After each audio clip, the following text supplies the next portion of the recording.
Yes, now we will record our guest speaker today. Richard Otterness, a good Midwesterner, is joining us from Cincinnati, where he went to have a memorial service for a dear friend of his. So I'm interested in his talk, which will be called Exclusion and Encounter, telling us about the Roma, which are the gypsies of Europe, the largest, most despised ethnic minorities in Europe. Richard worked in Hungary, challenging stereotypes and racism while pursuing positive alternatives. Let's hear from him now. Richard, the floor is yours, or the screen. Good morning, everyone. It is good to be with you. I'm actually not a good native Midwesterner. I'm an upstate New Yorker. But in retirement, I've moved to northern Wisconsin, up by Lake Superior. It's my wife's home turf. And I'm traveling back home to see my family and friends in New York State. And I hope maybe in a few weeks I can actually visit you guys in person. I am a Protestant minister, but for 12 years, just before retiring recently, my wife and I were living in Hungary, working in Hungary, Ukraine, and most of Eastern Europe. On a weekday evening in the Hungarian village of Tavern,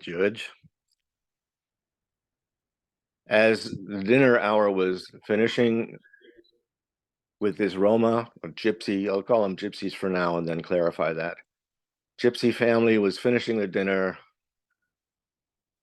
4 young men came at dusk. One hid in the family's vegetable garden, the other 3 elsewhere, and threw a firebomb into the house. The mother and 2 of their children went out fleeing from the front door, and the father and the son went fleeing out the back door, where the sniper was laying in wait in the garden, lying there. Shot the father and the son dead on the spot. The mother and 2 other children were terrorized, but physically survived this unexpected, nonsensical attack.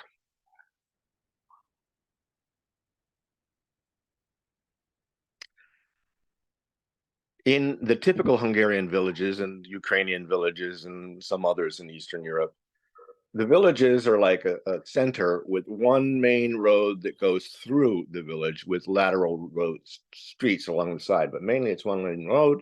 And the native Hungarians, the white people, live in the heart of the village. And then on the outskirts at one end is what they call the gypsy camp, which is language I have problems with on 2 counts. One is gypsy is a pejorative term. It's an insulting term. There's an origin, maybe I'll get into behind that word. But Roma is the preferred word name for most of this population, not for all. Some still like to be called and refer to themselves as gypsies, but most go by the Romani word, Rom, which means man, or say humankind.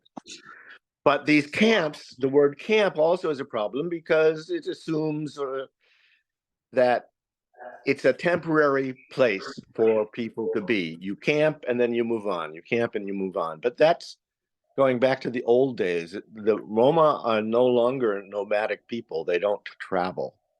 They settle. And I prefer to call their communities on the edge of these Hungarian and Ukrainian communities as Roma settlements. That incident in Tavern caught the attention of the entire nation and well beyond. There is across the country now a network, unofficial network of folks called the Magyar Garda, which means Hungarian Guard. They dress in neo-Nazi kind of uniforms. And a local chapter of the Magyar Garda, after this event happened, started putting their uniforms on and marching through the community, marching through the village, as a way of saying, we will maintain the peace here after this big event. Of course, to march through the Roma settlement on the edge of town was not reassuring, did not give a sense of security or protection, but in fact, just the opposite, which I believe was the intention all along. That's an example, an extreme example. As an upstate New Yorker, I was affiliated for a while with a church camp in Speculator, New York, in the heart of the Adirondacks. And we used to have volunteers from the Midwest, as well as other, come and spend the summer there as volunteer staff. They'd come from Iowa and places like that, Michigan. And we would say, you know, you come to the Adirondacks and we have bears in the woods, and everybody comes worried about the bears, those big things, and will they be safe? And that's not what's going to get you. What's going to get you are the black flies, those little things that just are relentless and never give up. And the exclusion and racism that Roma experience are much more like those black flies. There are the big things, events like Tata St. George. I would compare that to the bear in the woods, but there are much more frequent little things that are the things that just keep biting away. For example, a man was riding home one evening with his bicycle, and he had a light on his bicycle, but the police stopped him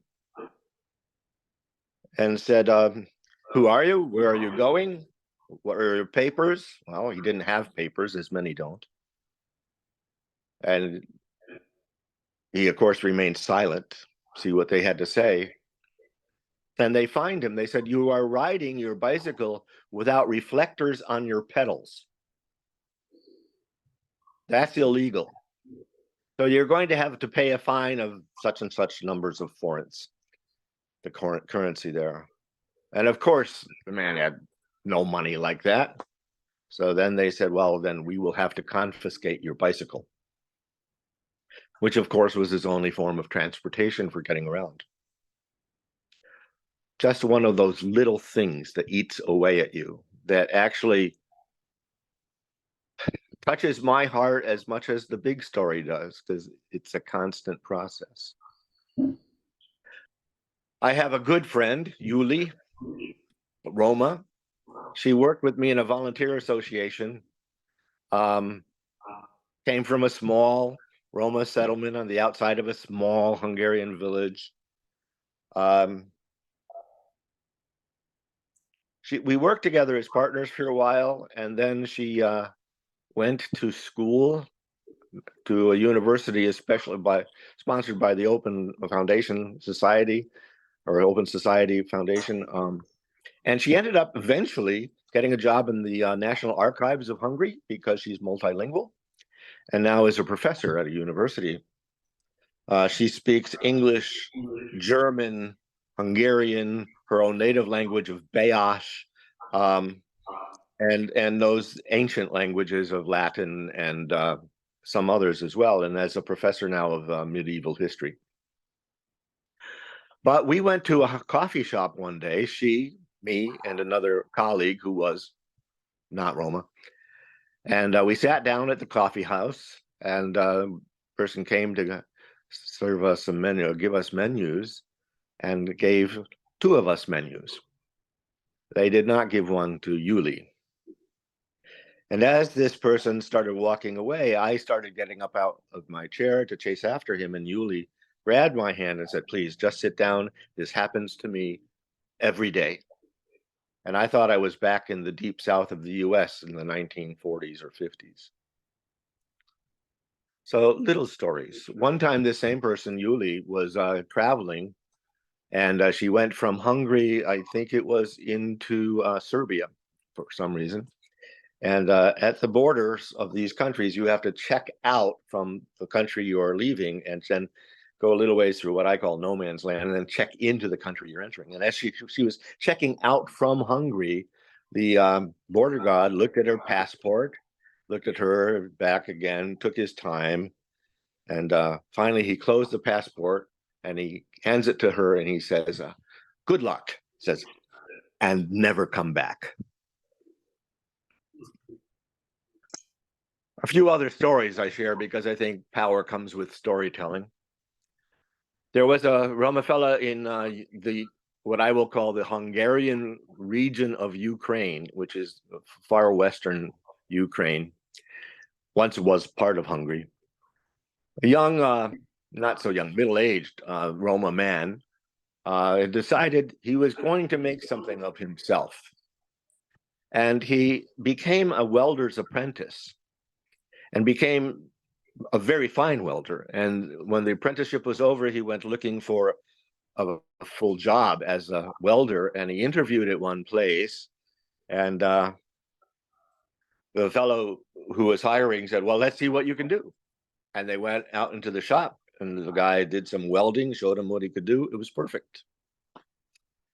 And they went back into the employer's office to continue the interview. And it very soon on, the fellow said to this Roman man, are you a gypsy? And the fellow said, I am Rome. Which is to say, I won't acknowledge the word gypsy, but I am a man. I am human. And that was the end of the interview and the end of the job. And the last I knew, he was working in a factory assembling cardboard boxes. In the eastern part of Hungary, there is a large city, Debrecen. And when I was first in Hungary, I visited a small, very small Roma settlement on the outskirts of the city. And one of the first things the Roma folk told my wife, Carolyn, and me was, you see, as you enter our little area down the dirt road, you see out by the main highway a whole lot of trash inside of our fence. People love to drive past there, and it's one more piece of evidence that we are dirty, filthy, sloppy people, all this trash at the edge of our little neighborhood here. They said, the truth of the matter is, all of that trash is thrown over by commuters and people driving, Hungarians driving on their way to work or wherever they want to go. They throw their trash out their cars onto our property and then blame us for being dirty, filthy people. He says, you can see we are set way back far from the road. We don't dump our trash, but if we did, it wouldn't be up near the road. There is a double standard. I have another friend. I'll make this my last story for now. Roman Petre is a Roma man from Slovakia. He and eventually, when he got married, his wife Lucia and their son became good friends. Roman worked in a network that I coordinated after some time, but Roman was at first a volunteer from an organization I was associated with. And he spent a volunteer year in the Netherlands. When Roman got off the train from his home in Slovakia to this town in the Netherlands, Roman is tall, he's large, he wears a big long black trench coat, he looks like a skinhead, he absolutely looks like someone you would never want to meet in an alley. Until you start spending some time with him and find out he is the most gentle spirit that you can imagine. But of course, he had to overcome the stereotype of the gypsy thug he looked like as he entered this Holland town. And the sponsors there where the Dutch folk, when they first saw him, thought, oh, what have we done? This is a mistake. And he looked at this nice, properly dressed little group of Dutch people there ready to welcome him, and he's thinking, oh, who are these people? This is a real mistake. So Roman lives in a cluster of houses in Slovakia, rural Slovakia, that is literally on top of a mud heap with about 5 little adobe built homes and one water pump in the middle of the village. And Roman speaks Romani, one of the languages of Roma people. He speaks English, he speaks Dutch, and he speaks some Ukrainian. The most multilingual people I know anywhere are the Roma people I met. This flies in the face of stereotypes that describe such people as dumb, stupid, foolish, incapable of learning, and so on. After he got married and settled, he needed to find some work. And of course, nobody would hire him. So he went back to Holland. And he got a job in a meat rendering facility, the 3rd shift, cleaning up after the slaughtering of cows every day. And he was there for a month. And he went into the office of the place at the end of a month to collect his wages. And they looked at him and they said, "You just go home, gypsy. Never seen you before. Don't know who you are. We have nothing for you." So he went home with fewer coins in his pocket than he had when he first arrived in Holland. And he could do so much. I think I'll leave it there as far as stories go. On one hand, as I tell them to you now, my heart is breaking because this is not an issue I'm talking about. For me, it's about relationships with people I care about who are not always credited with being people, with being human beings. They are stereotyped in horrible ways. Some Europeans may want to get rid of Roma, but Roma have lived in Europe for 1,000 years. And after 1,000 years and living in Eastern Europe, they're not likely to be moving on anywhere else very soon. They've been in Hungary for about 600, 700 years, immigrating from India, northern India, where they were probably, I don't know the reason why they left India, but I can imagine they were in their caste system, they were the lowest of the low. They're often called gypsies because until recently, it was assumed that these are people who came into Europe from Egypt. So gypsies. But then you can see how language unfolds, and gypsies are people who gyp you. So the stereotypes are that they are dirty, filthy, dishonest, thieves, they're lazy, they're deceitful, they're beggars, they're profiteers,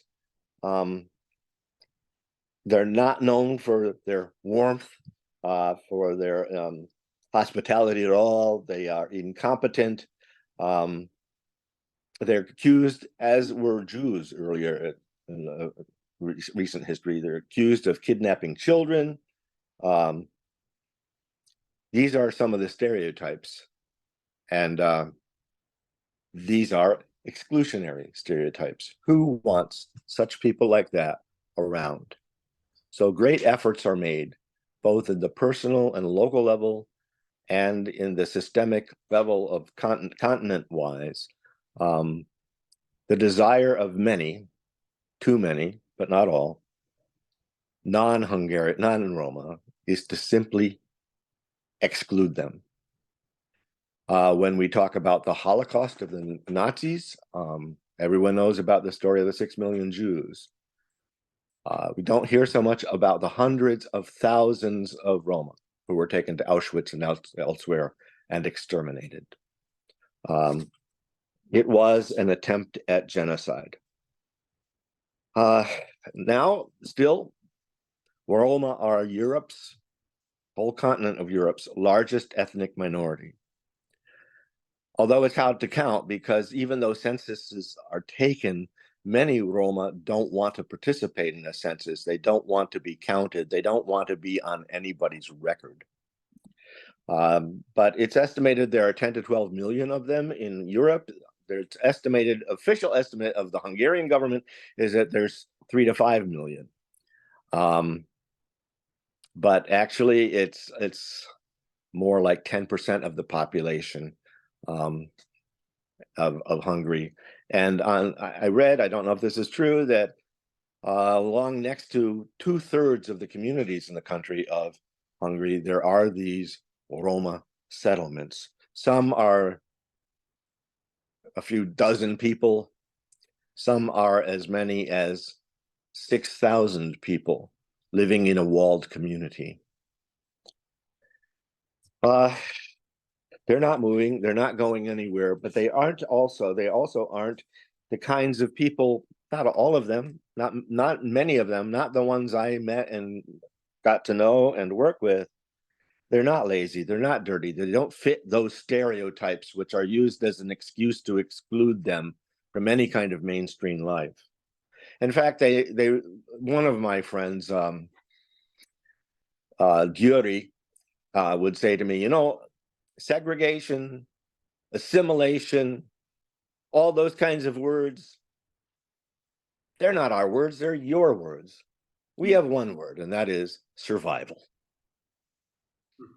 And over time, as we have entered the 21st century, or now deep in it, you might think, you know, in a more enlightened age, survival might possibly be less of a concern for them, and maybe we're a little bit more enlightened and all that. But even living here in America, you probably wouldn't be surprised to know that the hate speech has increased over time. It's worse now than it's been in a very long time.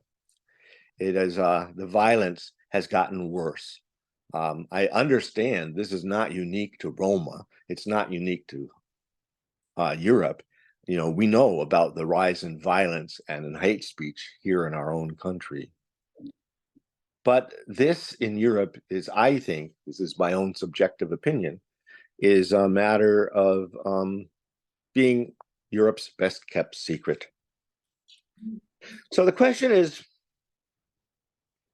why the racism? Why the great hatred? Why the ignorance over the self-defined Roma code by the Roma people, a complex set of rules for themselves governing things like cleanliness, purity, respect, honor, and justice, to behave with dignity and respect for others as Roma people. They have their own word for non-Romas like me, and it's Gaja. And I always thought that meant something like gringo or something like that. But recently I found out Gaja is a pretty insulting word, and you might call it reverse racism to be called Gaja. Many Roma, going back into history, so the racism, why is this happening? It's so deeply rooted in their history. And only until, I would say, the last 20 years, someone might challenge on this, but in general, they had no written history until about 20 years ago, and certainly not any from within their community, although that has changed now, fortunately. And now written histories and spoken histories are coming out to the fore and aren't such a secret anymore. They were forced out of places where they were, India and then Egypt. They were in Egypt for a while, and then more recently faced eviction from Romania. And even in the time I was there in the early 2000s through 2018, you may recall for a while in the news, there was an eviction of Roma from France with them bulldozing Roma settlements, in Italy, in Slovakia, but it didn't work. I still have Roma friends in all of those countries. Many were enslaved well into the 19th century, especially in Romania and Ukraine. Many were sentenced to death in England and Switzerland and Denmark during the medieval era. So with something where the prejudice is so deeply rooted, it's no surprise that it's not a quick fix, and one might wonder if it's a fix at all. Today, post-World War II, Roma continued to be discriminated against and oppressed. They were in the USSR, and with the collapse of the USSR, they continued to be in Russia. Between 1970 and 1990, the Czech Republic and Slovakia, so the former Czechoslovakia, sterilized about 90,000 Roma women against their will. NGOs, particularly right now, Amnesty International, are trying to come in and address systemic racism against Roma at very specific projects, such as right now working on focusing anti-discrimination in Rome, in community education systems and in local schools. And progress is important. But my take is, while the macro picture is important, and people and societies, like Open Society and other organizations need to address this, for me, it's always people before programs. So many programs have failed, but we need to have relationships one with another. And in terms of encounter, I don't think anything changes, anything gets fixed without first developing personal relationships with people with whom you want to engage. There are examples of foreign NGOs coming in, church groups and other NGOs coming in to fix problems in Roma communities, where they come in, they took a look around for a day or two, they say, we know what needs to be done. They go back home to the States or to Holland or wherever, and they come up with a plan, and then they come back and they do their project. The best example I can think of is in this big 6,000 person community of Roma outside of Debrecen, different place. The Dutch came in with a big project to put water through the whole community. Very expensive project, copper piping and all this stuff, faucets. The next time the Dutch came back to see how things were going, that whole system was gone. Where'd it go? And the Roma explained to them, well, you never talked to us about this, but we found that we don't have any money, but copper is worth something on the market. We already have a water pump in the middle, located in spots in the middle of our communities. So relationships, spending time, sitting down, drinking coffee for a week or so before you ever talk about doing something, hopefully not for them, but with them, I think is crucial. I have more I'd like to share, but I'm going to stop because I'd like to have you hear a song, and then perhaps we'll have some time for some question discussions. I hope so. But piece of music, Richard. Let's listen. In just a moment, I want to say why we're listening to this piece of music. I ended up as a temporary interim coordinator of an international network of young adult organizations from across Europe, and one or two from Canada and US, where young adults between 18 and 30 would come and volunteer a year of their life working and living in a different country than their own. Roma volunteers working in non-Roma communities, non-Romas, Gajas, working in Roma communities, and then coming together at least 3 times a year for 7 to 9 days at a time, comparing notes, sharing stories, and with resource people coming in to encourage them, to give them guidance or hear them out. And so this organization was called Roma Gaja, Dialogue Through Service. So talking as well as doing stuff with Roma communities and non-Roma. We would at these seminars sometimes do cultural stuff, and the music you're about to hear is with a family band who we used a lot in our seminars to introduce culture to both Roma and non-Roma.